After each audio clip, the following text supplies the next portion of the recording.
सैयदना नबीना शफ़ी ज़ुनूबना व तबीब क़ुलूबना अबिल क़ासिम मुहम्मद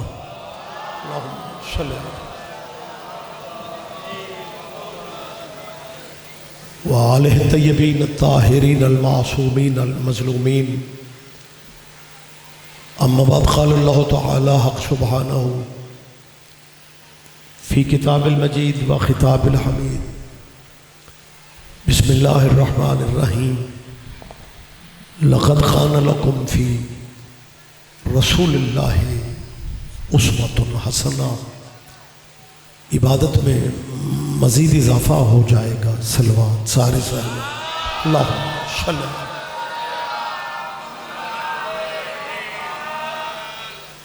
इस जलीलतुल क़द्र अज़ादारी में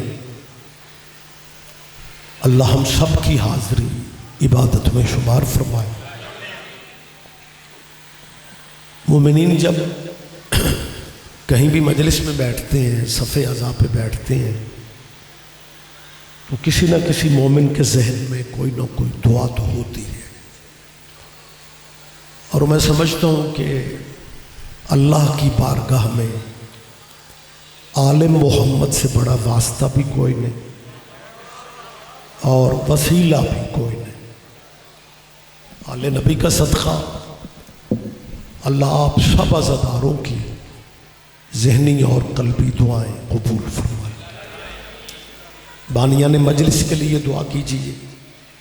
मालिक मेरे नज़ीज़ों के भाइयों के रिज़्क़ में मज़ीद बरकत अता फरमाए और ये सिलसिला अज़ादारी अल्लाह इनकी नस्लों में भी जारी व सारी फरमाए। मुल्की हालात आपके सामने हैं, खुसूसी दुआ फरमाए। मालिक हमारे मुल्क पे रहम फरमाए और वलील अमर मौला के ज़हूर पाक में मेरा मालिक अब ताजील फरमा दे। आप अगर ज़हमत नहीं समझ रहे तो इन दुआओं की कबूलियत के लिए बस एक सलवात, लेकिन सारे साहिबान बुलंद अल्लाहुम्मा सल्लि मुहम्मद। इजाज़त है जी मैं थोड़ी बात कर, ज़रा इको कम करें मेरे भाई। इको जितनी कम हो सकती है बेहतर। मैं बात कर सकता हूँ सर। जिंदा रहिए, सलामत रहिए। जहाँ भी कैमरे होते हैं तो मैं फिर ये वाजिब समझ के ऐलान करता हूँ, ये शियों की मजलिस नहीं हो रही, मोहम्मद के बेटों का जिक्र हो रहा। मेहरबानी मोमिनीन मिल के दोनों हाथ बुलंद करके अली हक नाराए हैदरी।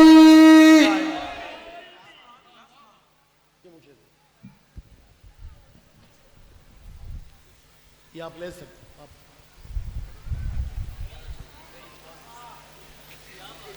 देखो मैंने कितनी दुआएं ले ली हैं आपसे, बहुत शुक्रिया। आप जी हैं, मेरे भाई हैं, हमारा इतना आपस में चलता है। असल में पता है वजह क्या, मैंने ये इतना बड़ा काम किया, नासिर बीए दे हथों माइक लै ली। सारे ये देखने में शायद आपको छोटा काम लगता हो,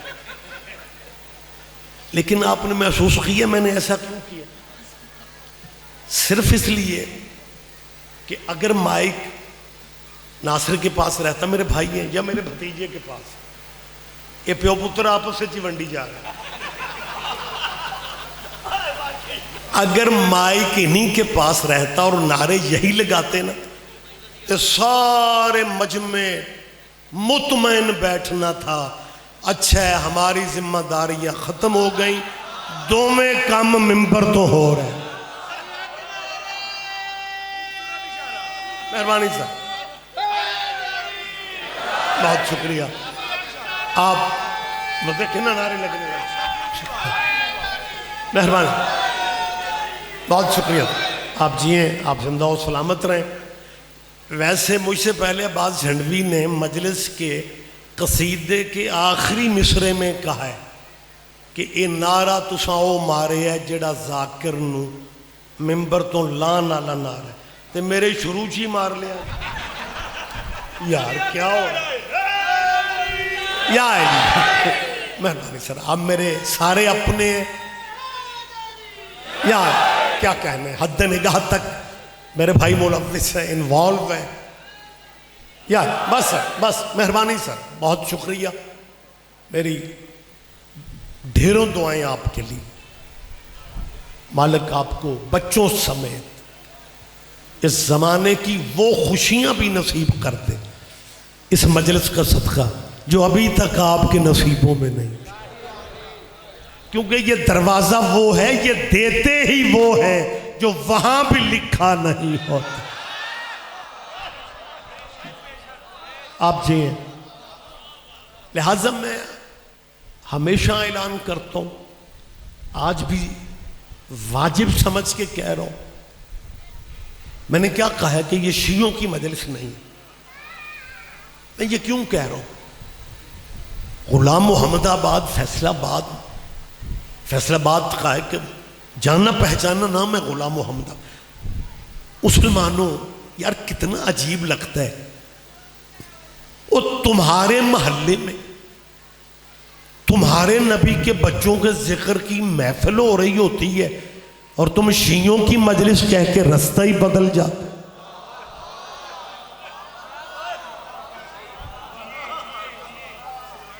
मुसलमानों, जिंदगी का एतबार कोई नहीं, लम्हों का पता कोई नहीं। अपने नबी की औलाद के जिक्र की महफिल में आने का फिर से रिवाज डालो। इस मुल्क की सालमियत का तकाजा है। क्योंकि हम जो आपको ये मैले कपड़ों वाले नजर आते हैं ना, ये तेरे बानिए पाकिस्तान के हम मजहब है। नहीं, मेरा ख्याल है आप मेरी बात पे पूरा ध्यान नहीं दे रहे। लिहाजा मैं फिर कह, अच्छा, जब हम किसी को मजलिस में बुलाते हैं, मिंबर पे, हमारे मिंबर पे बहुत कम अहले इस्लाम भाइयों को इतना किसी खतीब ने बुलाया है जितना मैं बुलाता हूं। कुछ बंदे अपने भी कहते हैं, रिजवी साहब बस ठीक है मजलिस पढ़े, और हमारे भाई भी कहते हैं रिजवी साहब आप अपनी मजलिस पढ़े। जब हम शिया नहीं है तो आप हमें मजलिस का क्यों कहते हैं? हम तो शिया नहीं है, हम मजलिस में कैसे आए? यही तो गलतफहमियां मैं गली गली में दूर करता फिर रहा हूं। आप शिया नहीं है तो क्या फर्क पड़ रहा है? आप जिस मजहब पे हैं उसी मजहब पे रहे।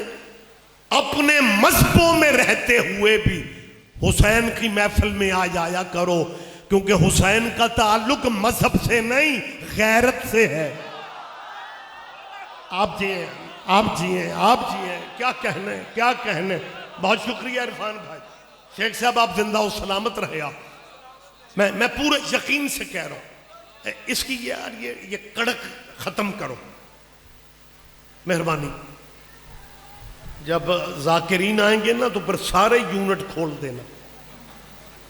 अभी इको कम करें मेहरबानी, बेहतर है, अल्लाह करे और बेहतर हो जाए।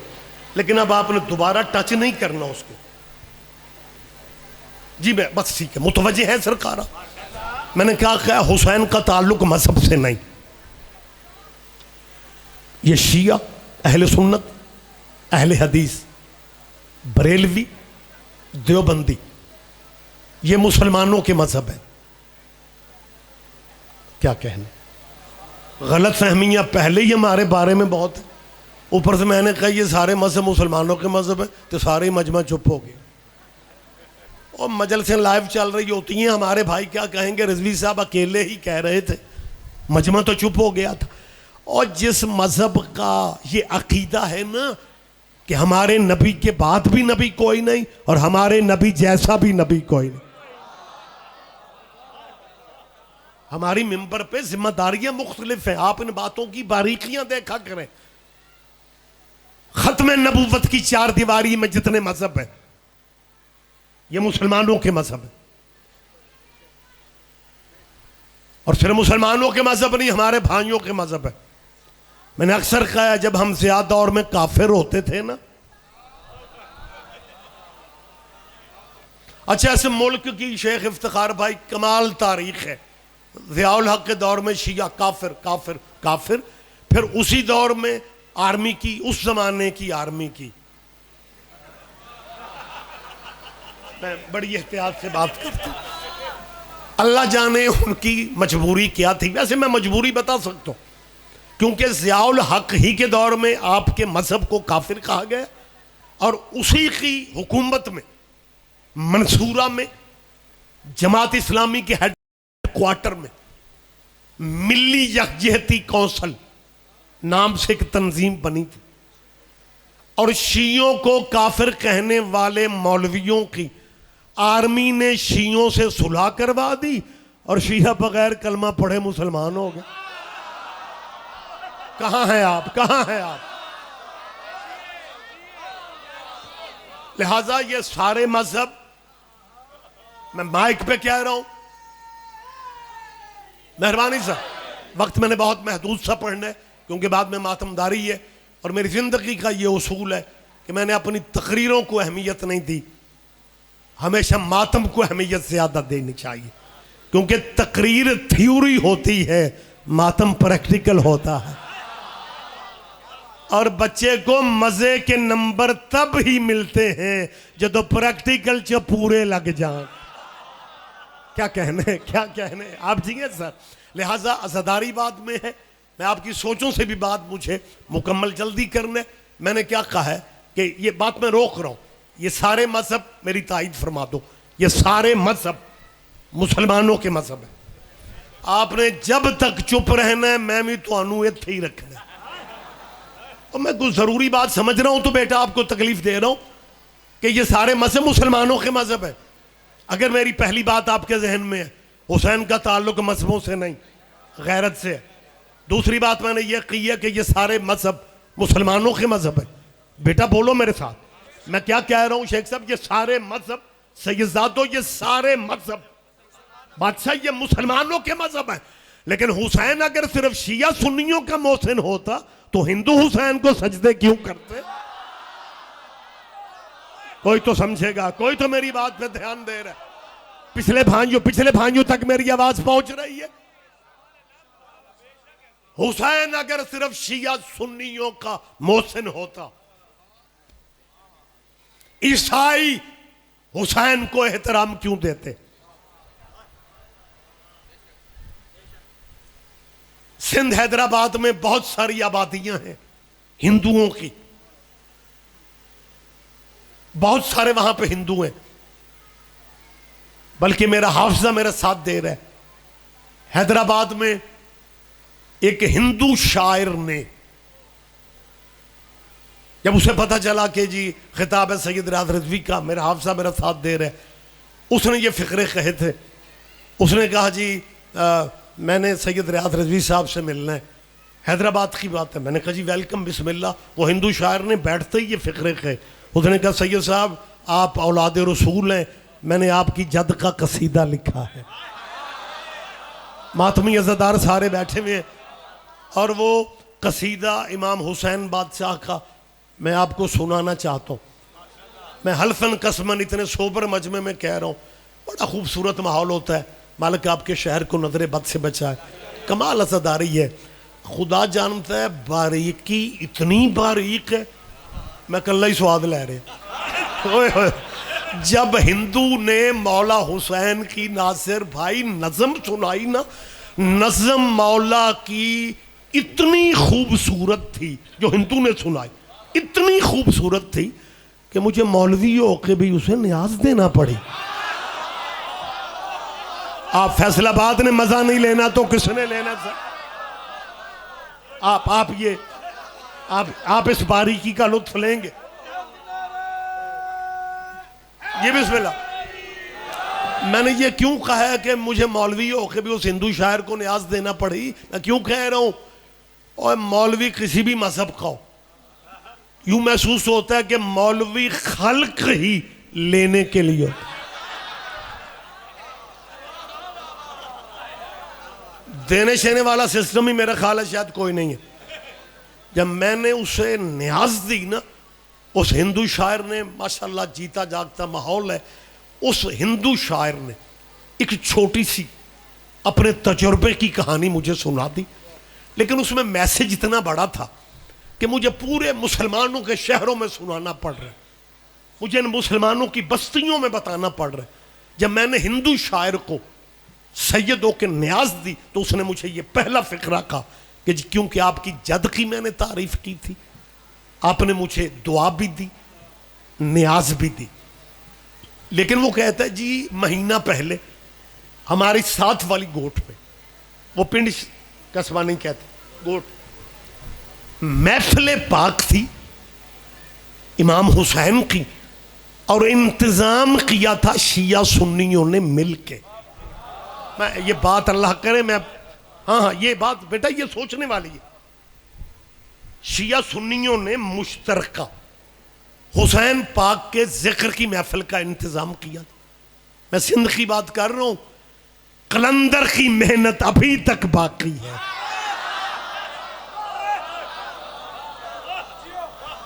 लेकिन इस मुल्क में क्या हो रहा है, सारी सलाहियतें ही इस बात पे सर्फ की जा रही हैं कि हम दुनिया को बताएं कि शिया सुन्नियों का पाकिस्तान में कोई इत्तेफाक नहीं है, कोई इत्तेहाद नहीं है। मैंने बड़े बड़े इस मुल्क के वफादारों को बदलते देखा है कि जी वक्त का तकाज़ा है कि शिया सुन्नी, और तूने लाख मेहनतें की लेकिन तेरे मंसूबे साइयों ने अधूरे ही रखने हैं। मैं जिंदाबाद कर रहा हूं। 22 रजब को जब तेरे मुल्क में कूंडों की न्याज बनती है, पर कूंडों की न्याज वाले दिन पता ही नहीं चलता गली में कि शिया घर कौन सा है और सुन्नी घर कौन सा है। बोले मेरे साथ मेरी बात की ताईद फरमाए। मेहरबानी सर, मेहरबानी सर। मैं आपके मुआशरे की हमेशा बातें करता हूं, और मैं ये अपने नजरिए और अकीदे का इन मौलानियों की नुमाइंदगी करते हुए कह रहा हूं, शिया सुन्नी एक ही नदी के किनारे हैं, एक ही आसमां के तारे हैं, एक ही गुलशन के फूल हैं, क्योंकि दोनों आशिक रसूल हैं। अभी तक इनकी मेहनतें, लेकिन 22 रजब को, अच्छा एक बात कहने की इजाजत है जी, 22 रजब को जैसे ही रजब का चांद निकलता है ना, मीडिया के किसी ना किसी चैनल पे एक ना एक मौलवी तुलू हो जाता है। नहीं, पिछले भाइयों ने बिल्कुल स्वाद नहीं लिया। चांद निकलता है, मौलवी तुलू। और अब तो माशाल्लाह जेब जेब में नेट के सिस्टम है। अपने बच्चों से पूछ लेना कि रजब के चांद शुरू में पहले वीक में ना, पहले हफ्ता 10 दिन में आपको कहीं ना कहीं से कोई ना कोई किबला सारे किबला, बाज़ दफ़ा किबलियाँ भी नजर आ जाए और कहते ए भाजी अखा खोलो, ये है ही इंज दे हो, और खुदा दा ना क्या कहने यार। और 9:45 बजे सोना सेहत के लिए बेहतर नहीं है। मैं क्या कह रहा हूं, इधर रजब का चांद निकलते, ओए जैनियन सुन्नी जो है ना, जैनियन सुन्नी, हाय गुलाम अहमदाबाद स्वाद ही बड़ा हूं। जैनियन सुन्नी होता ही वो है जो नौकर पंजतन का। हाँ, ये वो हकीकतें हैं, ये वो हकीकतें हैं जो मिंबर से कम बयान की जाती हैं। लेकिन जनाब अपने आप को सुन्नी कहलवाने वाले सुन्नियत का मेकअप करके, क्योंकि अगर ये जैनियन सुन्नी हो ना तो फिर 12 मिलाद वाले दिन ये भी या रसूल अल्लाह के बैनर उठा के हमें सड़कों पे नजर आए। लेकिन इनके मसलक में या रसूल अल्लाह कहना शिर्क है, और जब इन्हें जरूरत पड़ती है फिर हम अहले सुन्नत हैं और हम अहले सुन्नत की नुमाइंदगी कर रहे हैं। बेटा रजब का चांद निकल आया है, हम अहले बैत के मुनकर नहीं है, लेकिन कूंडे ना पकाना ना खाना, ये शिया किसी के मरने की खुशी करते हैं और जिसके जीने की हमने खुशी नहीं की थी। कोई तो यार मेरी बात पे ध्यान दे। आप ये क्या नजरियात मुसल्लत कर रहे हो? बुलंद लहजे में जवाब दें आप।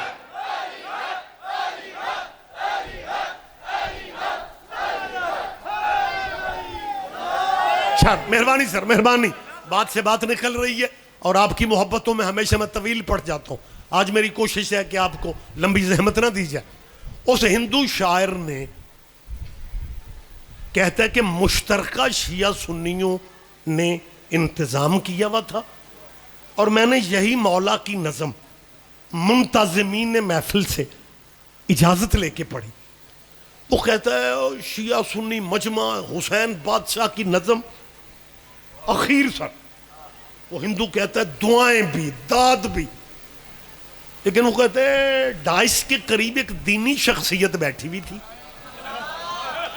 और तुहानू फैसलाबाद वाले उदो ही समझ आनी है जो मैं आखिर मसीत दा मौलवी बैठा। समझ लिया करो यार,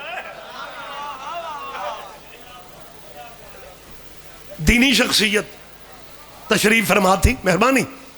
तो वह हिंदू शायर कहता है पब्लिक बड़ा अप्रिशिएट कर रही है, दाद दे रही है।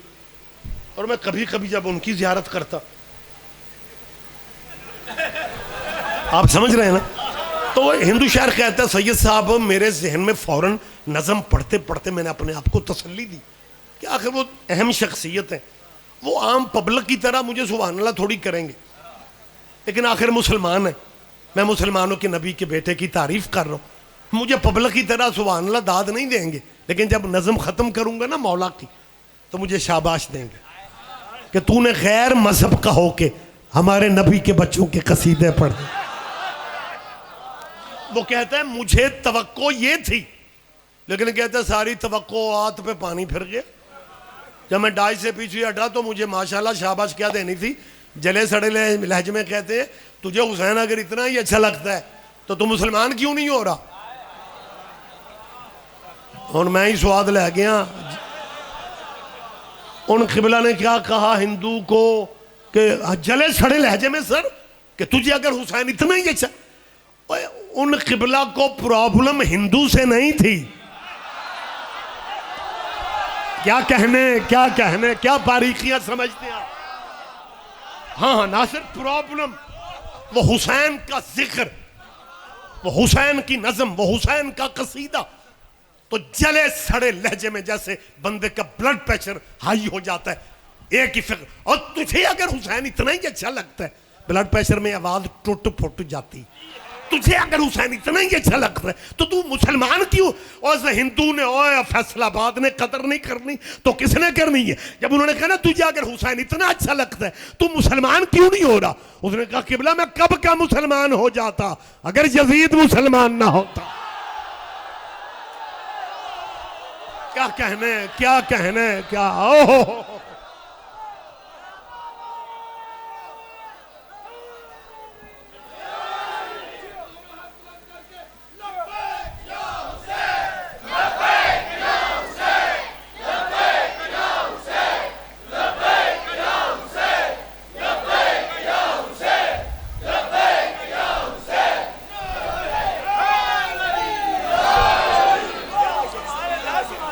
लिहाजा मुसलमानों में हुसैन की मजलसों में, हुसैन की महफिलों में, पिंड पिंड गली गली आपको दावतें इसलिए देता फिर रहा हूँ कि जब आप इन मजलसों वाली गली को बेगाना नहीं ना समझेंगे और आके खड़े हो जाएंगे, फिर सारे शहर को पता चल जाएगा कि आपकी पार्टी कौन सी है।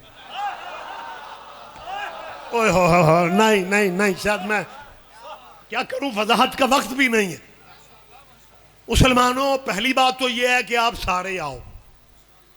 मैं शिया मजमे में बुला रहा हूं और ये उठ के नारे लागा, इसका मतलब है इन्हें मेरी बात से इख्तिलाफ नहीं है। आप हमारे भाई हैं, हम चाहते हैं कि अगर हम इलेक्शनों में भाई बन जाते हैं, मजलिस वाले दिन बंदे टाउन क्यों छोड़ जाते हैं। लिहाजा मैं फैसलाबाद में कह रहा हूं, मैंने बोलना यहीं से सीखा है। मेरे लिए कोई गली बेगानी नहीं है, कोई चेहरा बेगाना नहीं है। मैं मुसलमानों तुम्हारी क्या उसे कहते हैं मजबूरियां समझते हुए एक ऐलान करना चाह रहा हूं कि पहली बात तो यह है कि सारे मजलसों में आओ, और अगर सारे नहीं आ सकते फिर जिनके अभी तक निकाह नहीं हुए उन्हें आने दो।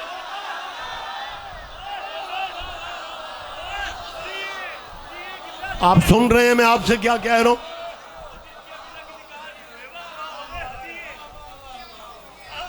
अखीर हो गई है यार। गली मोहल्ले में इस लेवल पे जनाब आपने जहनों में बिठा दी है जी मजलिस में जाने से निकाह टूट जाता है। और ये गुलाम मोहम्मदाबाद है माशाअल्लाह, ये पहले मेंबर पे बैठे हुए अज़ादारों से लेके ओ बाहर शाही चौक, वहाँ सड़क तक मुझे ज़ियारत हो रही है सामीन की, हाज़रीन की, नाज़रीन की। गर्मी का मौसम है, मजलिसों के बाहर सबीलें भी लगी होती हैं, अफरा तफरी होती है, सबीलों का पानी गिरता भी है। पानी सिर्फ अकेला नहीं गिरता, बंदे भी स्लिप होके गिरते हैं। चलो ये कह दो मजलिस में जाने से बाजू टूट जाता है। मेरी आवाज़ ही नहीं पहुंच रही आप तक यार। ये बात तो दिल को लगती है। अल्लाह ना करे किसी का बाजू टूटे, लेकिन मतलब बशरी तकाज़े सामने रखो। हो सकता है यार बंदा स्लिप होकर गिरा, अल्लाह ना करे फ्रैक्चर हो गया जी, लात टूट गई जी, बाजू, ये बात समझ में आती है। निकाह कैसे टूटा?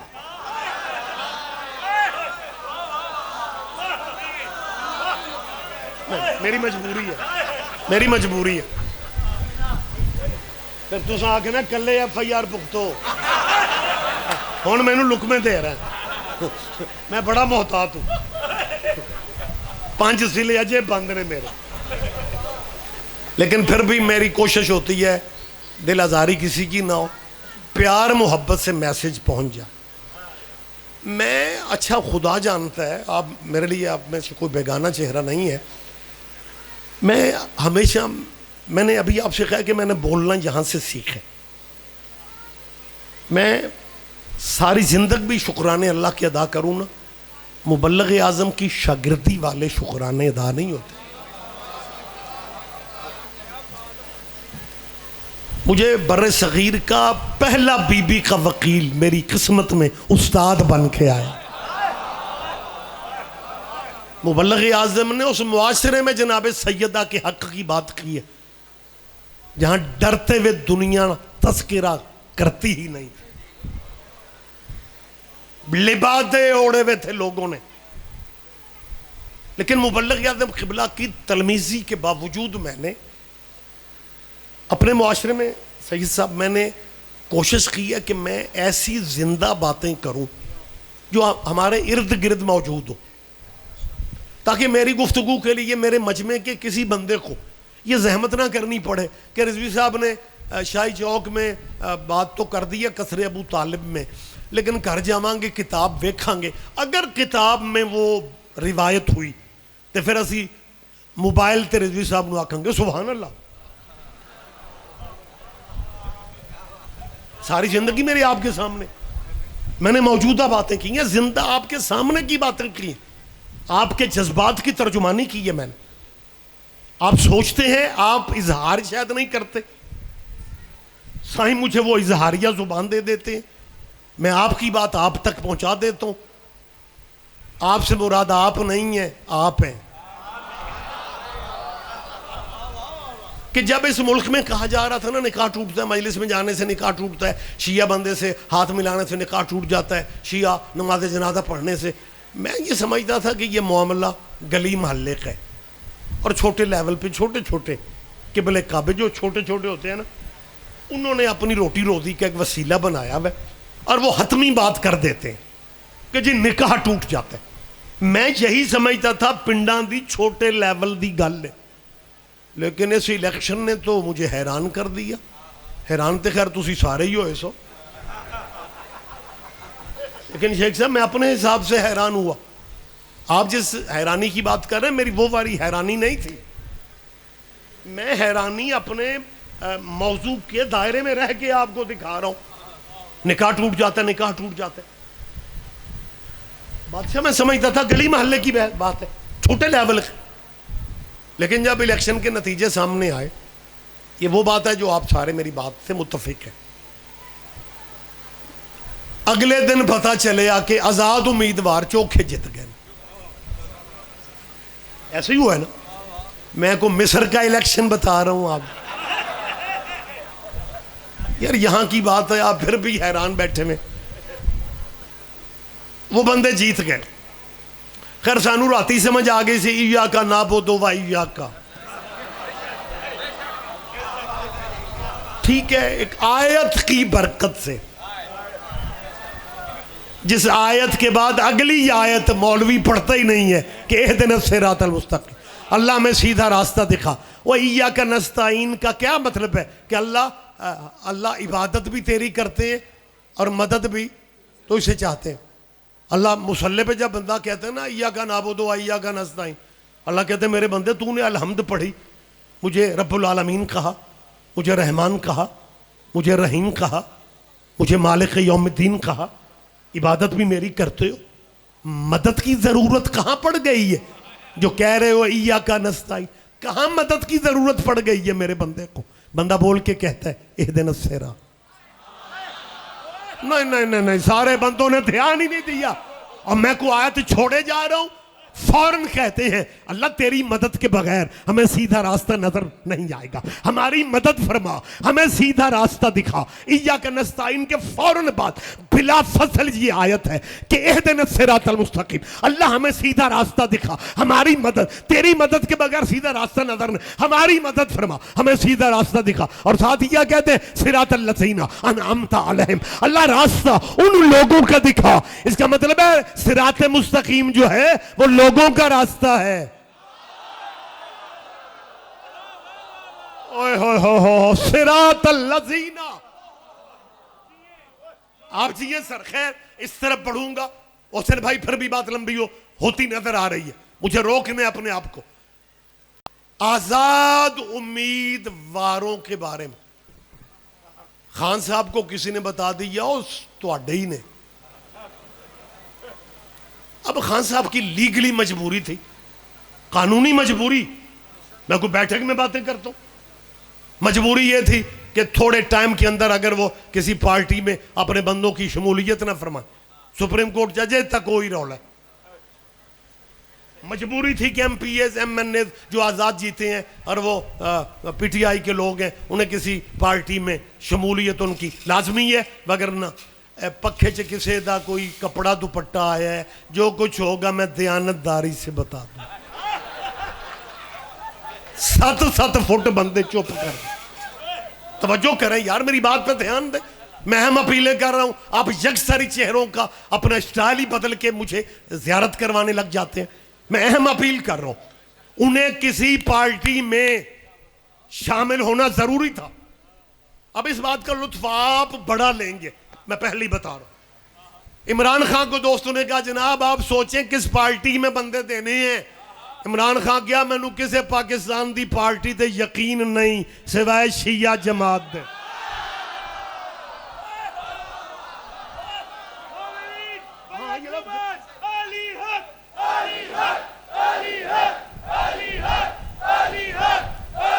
जवाब दिया करें, बुलंद जवाब दे, बुलंद जवाब दे। और ये इमरान खान साहब के लफ्ज नहीं, हर मुहिब्बे वतन पाकिस्तानी जानता है कि एतबार अगर किया जाता है तो अली के नौकरों पे किया जाता है। मैंने पहले आपसे कहा मैं किसी के कान में बातें नहीं कर रहा हूं, इतने सारे मुअज़्ज़ज़ मजमा में मैं बिला सोचे समझे बात कर रहा हूं। एक लम्हा मुझे दे, मैं एक तस्वीर और आपको दिखाने लगा। ज़ियाउल हक के दौर में प्लानिंग के तहत आपके मजहब को गालियां दी गई। बोले मेरे साथ यार, भाई इस मुल्क में काफिर बेटा शियों को गली मोहल्ले बाजार चौक में हमें गालियां दी, और ज़ियाउल हक ही के दौर में मौलवियों की शियों से सुलह हो गई। तुसी की समझते हो वर्दी के बगैर ही सुलह हो गई थी? होए होए मैं कल ही स्वादबाज दफा लै जा। अब तो मेरे मुल्क को बहुत सारा शऊर मिल गया, अब तो आप ढेर सारी बातें खुद समझते हैं। लेकिन मैंने जो अभी आपसे कहा कि इमरान खान ने कहा मुझे किसी पे एतबार नहीं, ऐसा राशिद को जाकर भी है नहीं। लाइट मेरे चेहरे पे बहुत ज्यादा है, आंखें चुंधिया रही हैं। अच्छा माशाल्लाह, बहुत प्यारे शायर, आपकी नई नस्ल की आवाज़ जनाब अली अब्बास अस्करी साहब, आ जाए जी, रास्ता दें जल्दी बेटा। ओ बिस्मिल्लाह या अली मदद जी, ठीक हो साईं, माशाअल्लाह।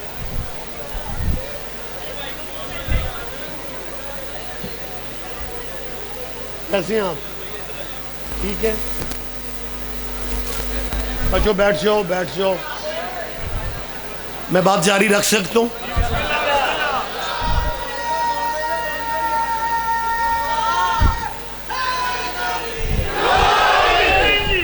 वैसे टाइम की सूरत हाल तो ऐसी है मेरे, और मैं भी नहीं आग सकता, मेरा आखिरी मिस्र है जी। बिस्मिल्लाह, चले, ठीक हो गया, सुभान अल्लाह। बेटे तू भी बैठ जा, क्या कहने, बड़ी बात है ना, इतने रश में बंदे को जगह पसंद आ जाए, बड़ी कमाल बात। शुक्रिया सर। मैंने क्या कहा है, मैं गुजारिश ये कर रहा हूं कि इमरान खान साहब को ये बात अपने दोस्तों से एवं ही करना पड़ गई है। आहा, और मैं गल करनी है। अच्छा, ये मौजज़ा फैसलाबाद है, अलीबाद से फैसलाबाद, जेड़ा बंदा जदों जागदा है, नारा है, ये सारे नहीं समझना जी। कोई बात नहीं, कोई बात नहीं, मुझे मुझे मुझे बस दो चार बातें आपसे करनी है और गुफ्तगू मैं छोड़ देता हूँ। मैंने क्या कहा है कि इमरान खान साहब ने ये बात कही थी कि मेरा किसी सियासी जमात पे एतबार नहीं है सिवाय शियों की। मैं आपके किरदार को सलाम कर रहा हूँ। मैं ये क्यों कह रहा हूँ, मंसूरा में शियों को काफिर कहने वाले मौलवियों ने शियों से सुलह क्यों की थी? आप क्या समझते हो कि आपकी तंजीमों का प्रेशर पड़ा था ज़ियाउल हक के दौरे हुकूमत में? अफराद का प्रेशर नहीं था। हम तो तवक्कुल अल्लाह जी रहे हैं, हमें तो सिर्फ साइयों का सहारा है। और यही वजह है कि मैं साइयों के आसरे हमेशा कहता हूं, कभी ना कहना मार्केट में मेरी दुकान अकेली है, मोहल्ले में आलम वाला घर मेरा अकेला है। तेरे छठे मौला का फरमान है, हम अपनों को अकेला नहीं रहने देते। इस दुनिया में, इस मुल्क में मुश्किल से मुश्किल हालात है। हुसैन वाले कल भी थे, आज भी है। मैं रोक रहा हूं, वक्त ज्यादा होता जा रहा है। क्या वजह थी कि जिस दौरे हुकूमत में तुम्हें काफिर कहा गया, उसी दौरे हुकूमत में काफिर कहने वालों के दस्तखत मौजूद है कि शिया मुसलमान है? न तुम्हारी तंजीमों का प्रेशर था। ज़ियाउल हक को उसकी आर्मी इंटेलिजेंस ने रिपोर्ट दी थी कि चेंज लाओ हालात में। जिस कौम को काफिर काफिर कह के दीवार से लगाया जा रहा है ना, इस कौम की तारीख है कि 1947 से लेके जिस छत पे गाजी का आलम होता है, वो घर वाले अपने मुल्क के गद्दार नहीं होते। मुझे आप जिए सर, आप जिए बेटा, आप जिंदा और सलामत रहे। मैं बेटा जल्दी जल्दी बात कर रहा हूं, मुझे बात को रोकना है। इमरान खान साहब को यह बताया गया कि आपके MPAs और MNAs को किसी समाज सियासी पार्टी में शमूलियत करना पड़ेगी, किसी ना किसी जमात में। इमरान खान साहब ने कह दिया कि मेरा शिया जमात पे यकीन है, और तू किधर कपड़े इस्त्री करने आ गया बेटा, बैठ जा यार, और स्प्रे करता फिरदा। अब ध्यान मेरी तरफ दो, मैं बात को क्लोज कर रहा हूं। ये क्या हुआ? सब खान साहब की लीगली मजबूरी थी यार। उन्होंने कहा कि मैं सिर्फ एक शिया जमात को अपने MPAs और MNAs दे रहा हूं, और वो शिया जमात MWM, राजा नासिर अब्बास हमारे भाई है, अल्लाह उनकी जिंदगी दराज करे। इमरान खान साहब ने उनको पैगाम भिजवाया। सर, मैं हमेशा मौजूद बातें करता हूं और मैं अपनी बात का खुद जिम्मेदार हूं। इमरान खान साहब ने पैगाम भिजवाया, सही ठीक है, कि हम शिया जमात ज्वाइन करें। मौलवी जिड्डा वड्डा भी हो जाए, विचों सादा ही होता है।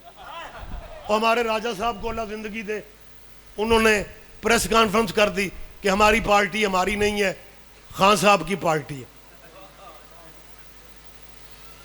अगों गल एडी वड्डी है, स्वाद पता नहीं तुसी रलते हो या नहीं।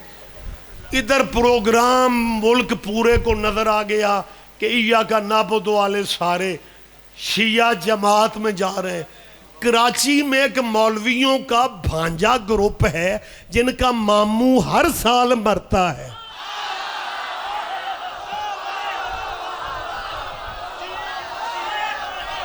मेरी बात आप समझ रहे हैं? बहुत शुक्रिया बेटा, मेरी तरफ देखिए, वक्त बिल्कुल तमाम हो गया सर। मैं ये समझता था ये गली मोहल्ला का लेवल है, पिंडा का लेवल, कि मजलिस सुनने से निकाह टूट जाते। नासिर आगा, मैं यही समझता था कि ये छोटे लेवल के मौलवी ऐसी बातें करते हैं कि निकाह टूट जाता है। इधर खान साहब की भरपूर कबीना का फैसला जब अनाउंस हो गया कि ये सारे पीटीआई के लोग शिया जमात में जा रहे हैं, कराची के भांजा ग्रुप ने फतवा दे दिया कि जो पीटीआई का बंदा शिया जमात ज्वाइन करेगा उसका निकाह टूट जाएगा। जो शिया जमात ज्वाइन करेगा उसका निकाह टूट जाएगा।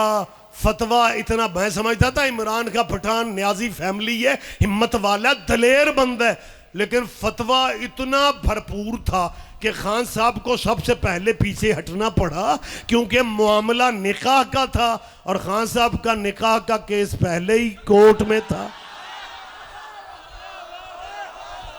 मेरा ख्याल है मेरी बात पे आप ध्यान ही नहीं दे रहे। आप नहीं बेटा, आप मुकम्मल मुतवज्जे नहीं दे रहे। लिहाजा खान साहब ने रोक दिया कि हमारे बंदे जो हैं वो किसी और जमात को ज्वाइन करेंगे, और ऐसी जमात को ज्वाइन करवाया जिस जमात से हमारा मुल्क वाकिफ नहीं था, हमारी अदालतें वाकिफ नहीं थी, और उस जमात का कोई बंदा जीत के असेंबली में भी नहीं था। लिहाजा अभी तक इन्हें मखसूस नशिस्तें नहीं मिली। ये नुकसान जनाब को सियासी नहीं है, नुकसान इससे भी बड़ा है, तूने अली वालों को हाँ कह के पीछे हटे हो। मेरी इस बात नहीं, आप ध्यान नहीं दे रहे, मैं रोक रहा हूं यहीं पे अपनी बात को।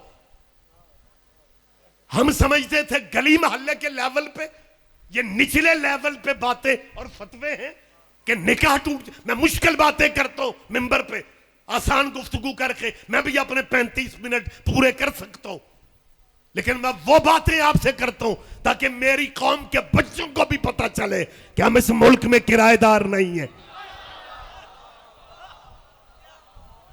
आखिर हो गई, ये यार कमाल है। वही इमरान खान साहब वजीर आजम लेवल के बंदे, उनके जहन में भी ये खतरा है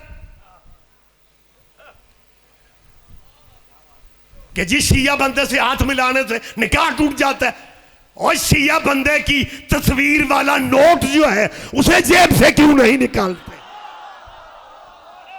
ये मुनाफिकत छोड़ो।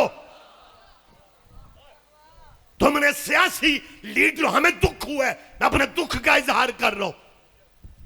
इस लेवल पे भी मौलवियों का डर है। वैसे मैं समझता पहले भी था, अल्लाह ना करे आपके इलाके में कोई मसला हो जाए ना, तुसी 7 गलियां दे बंदे थाने टुर जाओ, SHO FIR नहीं काटता, 3 मसीतां दे मौलवी ले जाओ, FIR हो जाएगी। और ये खौफ जहनों से निकालो। हाँ, मैं प्राइम मिनिस्टर लेवल से लेके काउंसिलर लेवल के मुसलमान से कह रहा हूं कि हशर में तूने मौलवियों के मत्थे नहीं लगना, मोहम्मद के मत्थे लगना है। मजहब अपने रखो, मसलक अपने रखो। मैं कब कह रहा हूं आप शिया हो जाएं, आप अपने मजहब पे रहो, लेकिन जिद में टाइम जाया ना करो, जिद में टाइम जाया ना करो। जो तेरा मौलवी कहता है मजलिस में जाने से निकाह टूटता है, मैं जिंदा बात कर रहा हूं। इन तेरे उलमा को जुमे के खुतबों में कहना तो यह चाहिए था कि शराब पीने से निकाह टूट जाता है। फैसला बात पीछे रहेगा, मुझे दुख होगा। ध्यान दो मेरी बात से मेरा बेटा, जो इस मजलिस में बुजुर्ग बैठे हुए मेरे फिक्र पे तवज्जो करे। कुरान कह रहा है इन्नमल खमरु वल मैसरु वल अंसाबु वल अज़लामु रिजसुन मिन अमलि शैतान फज्तनिबू। शराब हराम है, जुआ हराम है, बदकारी हराम है। हौसला करो मौलवी जी। चलो अगर कोई बंदा है कि मस्जिद से निकालेगा तो पूरा मुल्क अल्लाह वालों का है। आप अपना फर्ज तो पूरा करें। आप कहें शराब पीने से निकाह टूट जाता है, जुआ खेलने से निकाह टूट जाता है, बदकारी करने से निकाह टूट जाता है। हौसला करो और कहो कि यतीमों के बाग पे कब्जा करने से निकाह टूट जाता है। क्या कहने, आप जिए, आप जिए। बस वक्त तमाम हो गया। बैठे आप, बैठे। मैं एक अहम मैसेज आप तक पहुंचा रहा हूं। चले मैं छोड़ रहा हूं, वक्त ही तमाम हो गया। लेकिन ये मेरा मुल्क है, मैं इस मुल्क में मेहमान नहीं हूं। बच्चे अहले हदीस के हो या अहले सुन्नत के, देवबंदी बैठे हैं या बरेलवी तलबा और तालिबात, मेरे वतन का मुस्तकबिल है। यही बच्चे कल के जज होंगे, एमपीए होंगे, एमएनएज होंगे।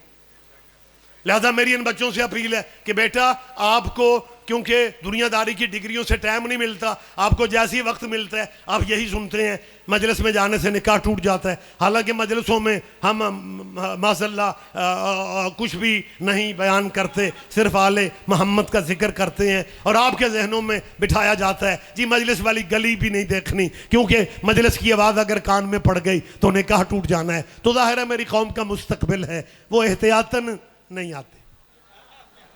भी स्वाद मैं ही लिया।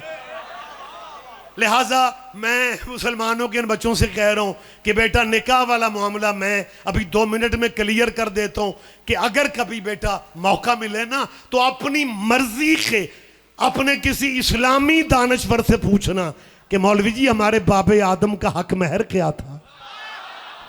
बेटा आप पीछे रहेंगे, मुझे दुख होगा। हमें सिर्फ इतना पूछ के बता दो। रोक रहा हूं बेटा, वक्त तमाम हो गया। हजरत आदम की नजर बीबी हव्वा पे पड़ी। गैब से आवाज आई, आदम इस खातून से तुम्हारा निकाह होगा। हम सब के बाबा आदम ने कहा तो देर किस बात की है। मुतवज्जे हैं सरकार। गैब से दूसरी आवाज आई, आदम तुम एक पूरे सिस्टम के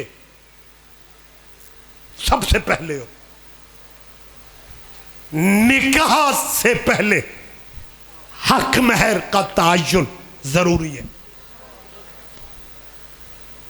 इन्हों के मोढे फड़ो तो इन्होंने मेरे वाल विखाओ जरा, या अली मदद जी, सुबहान अल्लाह। क्या कह ऐसे बंदे बाहर जाके जाके ना जे शाह और अंदाजू स्वाद नहीं आया। क्या कहने तेरे यार, कितना बड़ा रिस्क है, कितना बड़ा रिस्क है बैठ के सोना। ना सिर्फ रिस्क नहीं है, रिस्क है ना कि बंदा यार गिर सकता है, लेकिन मजलिस मोमन इंज दे बेधड़क सो जाते हैं जिन्ना दी मजलिस से उन्ना को डिगन देने। हाँ ना, मैं अकीदे के साथ हूं आपके, लेकिन खुदारा फ्रेश हो जाओ यार। दुख होता है जब अहम अपीलें हमने करनी होती हैं। सवेरे जाके अपने बच्चों को बात सुनानी है तो पिछलियां सुना के अगों तू चुप हो जाना है। जागोगे तो बात सुनोगे ना भाई। हजरत आदम से अल्लाह ने कहा निकाह से पहले हक महर जरूरी है। आदम अगर तूने ही हक महर न दिया तेरे बच्चे तो वैसे ही बड़े सयाने होने हैं। तेरी औलाद कहेगी जब बाबे और नहीं देता फिर हम क्यों दें। आदम हक महर जरूरी है, मगर ना रुक जाएगा निकाह, नहीं होता निकाह जब तक हक महर न हो। हम सब के बाबा आदम ने बड़े रिलैक्स मूड में कहा हम सारी जन्नत हव्वा के हक महर में लिखवा रहे हैं। गैब से तीसरी आवाज आई, हक महर मिल्कियत से दिया जाता है, जन्नत के मालिक तुम नहीं हो, जन्नत के मालिक कोई और है। कोई तो समझेगा, कोई तो मेरी बात पे ध्यान देगा। मेहरबानी सर, मेहरबानी सर।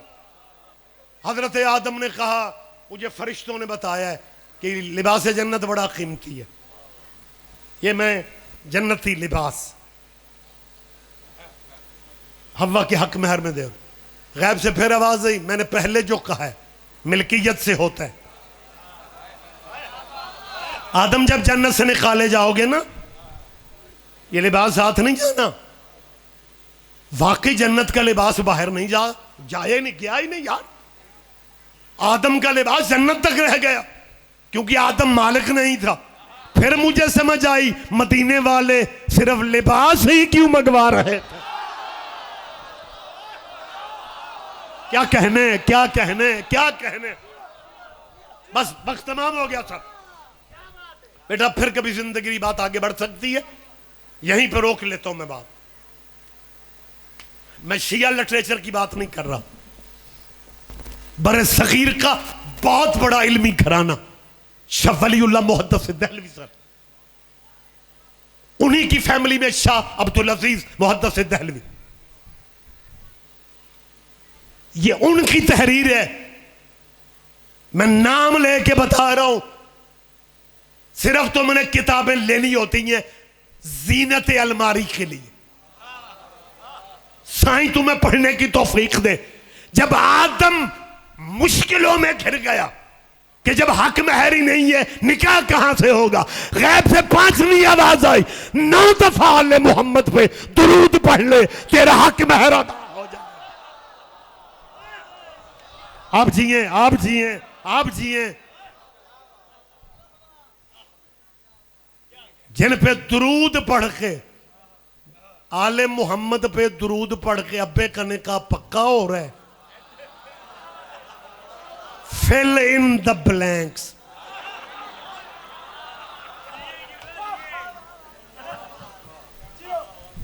अच्छा ना, बस 5 मिनट रह गए सर, खत्म होगी बात। अल्लाहुम्मा सर, मेहरबानी सर।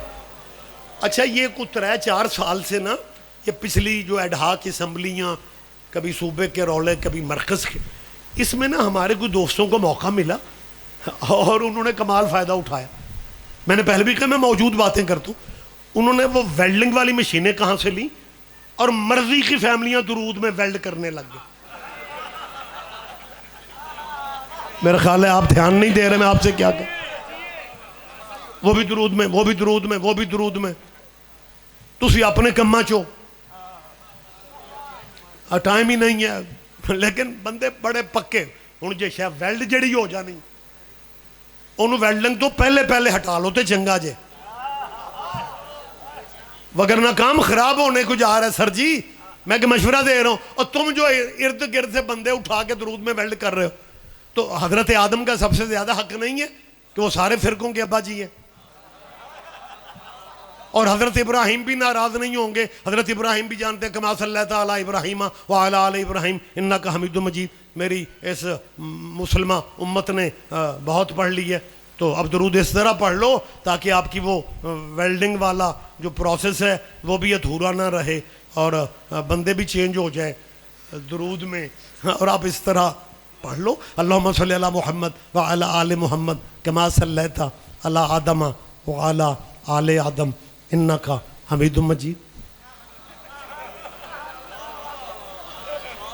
और आदम का मेरिट भी बनता है क्योंकि आदम सिर्फ नबी नहीं खलीफा भी है, तो आप खलीफों को ही दुरूद में लाना चाहते हैं ना।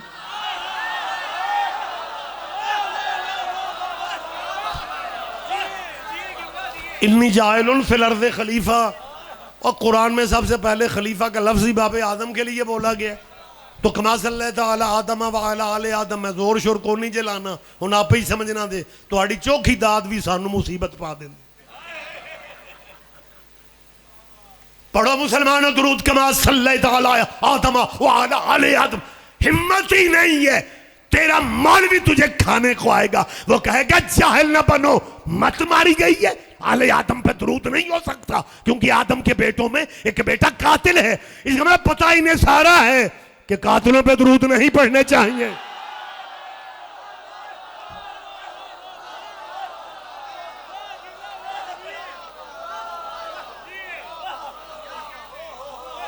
लेकिन अगर इन्हें दुरूद वाला कबीला याद रह जाता फिर अली की बेटियों को इतना मारा जाता। अब जिए मुसलमानों, दुख इस बात का, आपको हमारे आंसुओं की समझ नहीं आती, आपको हमारे गलियों में कुर्लाने की समझ नहीं आती। हमारी बेटियां बहनें जो सारा साल घरों से नहीं निकलती, तो मुहर्रम सफर में पूछती फिरती हैं मजलिस कहां पे, कभी इस गली में, कभी उस गली में।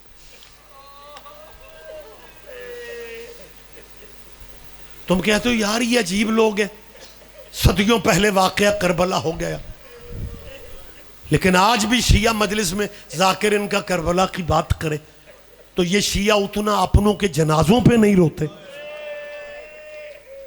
जितना ये गलियों में बहन करके कुरलाते हैं आले मोहम्मद को।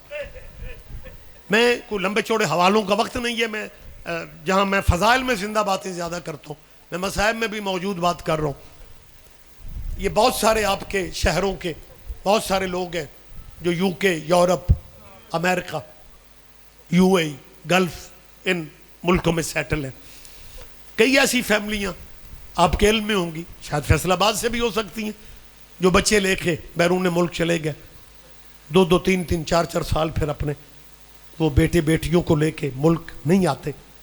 अगर कोई फैमिली 4 साल बाद भी तेरे शहर की फैसलाबाद आए, क्या उस फैमिली की बेटी पूछती है अम्मा ये शहर कौन सा है? रात का टाइम है, शायद मैं समझा नहीं सका, पुरसा नसीबों का है, जाकिरों का कोई कमाल नहीं होता, ये तुम्हारे अंदर का दर्द है। आइंदा साल वही पुरसा देगा जो होगा। अल्लाह सबको जिंदगी दे, आप सबको सेहत वाली जिंदगी दे, आपकी बीमारियां मालिक के जिक्र कसद का दूर हो जाए, आपको बच्चों की खुशियां नसीब हो। कोई बेटी नहीं पूछती अम्मा ये शहर, क्योंकि बेटियों को पेके शहर भी याद होते हैं, पेकी गलियां भी याद होती हैं, पेके महल्ले भी याद होते हैं। अल्लाह जाने मुसलमानों तुमने अली की बेटियों को कितना मारा था। रोती आंखों से दुआ मांगो, पाक बीबी तुम्हें जाती गमों में कभी हाय ना कहने दे। जिन बंदों को हमारे रोने की समझ नहीं आती, मैं एक दूसरी वजह बता रहा हूं, ये बुजुर्ग जाकिरीन ने अपने अंदाज में बात कही। दूसरी वजह में मेरे साथ मिलकर दुआ मांगो, पर्दे में मेरी बेटियों की, मेरी माओ की आवाजें कुरलाने की आ रही, वो भी इस दुआ में शामिल हो जाएं। जहां तक मुझे मोमिनीन नजर आ रहे हैं, मेरे साथ इस दुआ में शमूलियत करें। दुआ मांगो, या अल्लाह किसी बहन का भाई ना मर जाए, इस दुआ में शामिल हो जाएं। कुछ टाइम दुआओं की कबूलियत के होते हैं। पुरसा मेरा बेटा नसीबों का है, जब घर से आ जाते हो फिर कोशिश किया करो, अगर मजलिस में बैठ कर रोना ना आए फिर परेशान नहीं होना, आंखें बंद करके शाम वाली मलका को जहन में लाना, कहना बीबी तेरे भाइयों के पुरसे के लिए घर से चलाओ, मुझे चंद आंसुओं की खैरात दे दे। अली की बेटी किसी का दामने मुराद खाली नहीं लौटाएगी। रोया भी करो, अपनी दुआएं भी जहन में रख। मेरे साथ फिर दुआ मांगो। सैयद साहब किसी बहन का बेटा, मेरी बात आप सुन रहे हो, आप बड़े होंगे तो मेरी बात की कदर होगी आपको। मैं आपकी आंखों की नमी देख रहा हूं। या अल्लाह किसी बहन का भाई ना मर जाए, लेकिन मौत से कोई घर बचा हुआ नहीं है।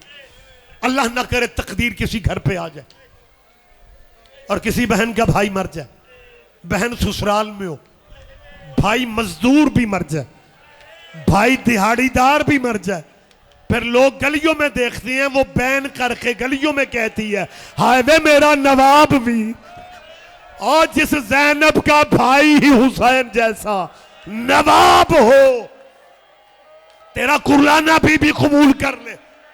मैं मसाइब ना पढ़ता लेकिन पुरसे की रातें हैं।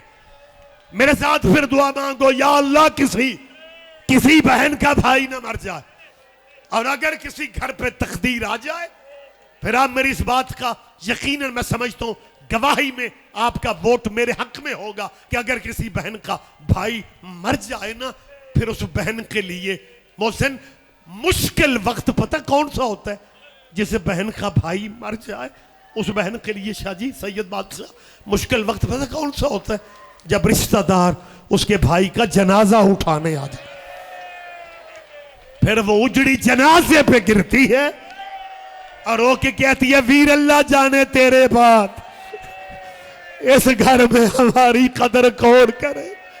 आप जिए। आखिरी मैं लफ्ज कह रहा हूं, मुश्किल तरीन वक्त होता है जब लोग उसके भाई का जनाजा, फिर बहन मरती है, फिर बहन गिरती है, फिर उजड़ी को यकीन हो जाता है कि ये चेहरा दोबारा मुझे जिंदगी में देखना नसीब नहीं होगा। वो कफन को बार बार खोलती है, वो भाई का चेहरा देखना चाहती है।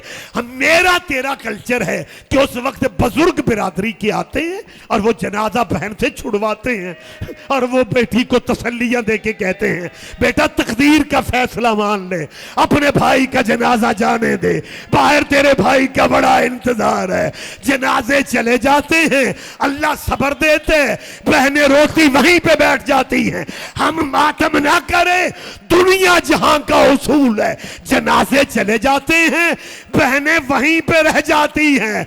हाय मुसलमानों, तुमने करबला में बिल्कुल उलट कर दिया। करबला में जनाजे वहीं पे रह गए, बहनों के हाथों में रस्सियां। कभी इस बाजार